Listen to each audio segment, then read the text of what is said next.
So the thing that I'm most optimistic about for SRJC this year is that the community wants to come back and re-engage with us. So for returning students, that they're coming back in bigger numbers, they're taking classes, they're participating in community events.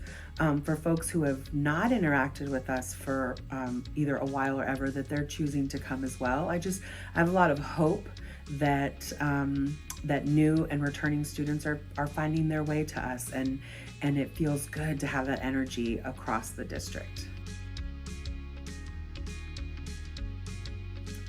A definitive book for me as a child, or at least when I was younger at least, is the Babysitters Club books.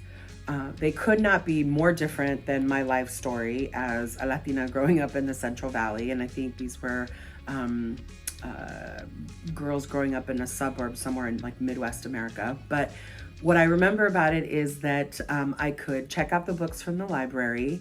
There was an ongoing story. I felt like I could escape, and I remember reading them in my Tío and my Tía's van when we were driving down to Tijuana, or we'd be caravanning to other parts of Mexico, and that would be how I would entertain myself and just kind of sit in one corner of the van and keep reading. And in retrospect, I wish that that I could say that a definitive book was something about like my culture or something like that, but that just wasn't what was available. And so I'm grateful, because I think I really inspired my love of reading and this idea of series and wanting to know like what's the next story and what happens next and then what.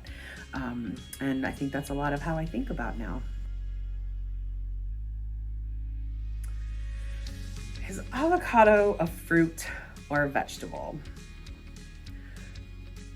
I think that it's a fruit because it has a seed, and I think somewhere at some point I learned that if it has a seed that it somehow must be a fruit. I don't know. But honestly, I think avocado is just amazing, and it could be whatever it wants to be. It could be breakfast, it could be lunch. One of my favorite ways to eat avocado is to warm up some corn tortillas, and you slice the avocado and you put some salt and pepper on it.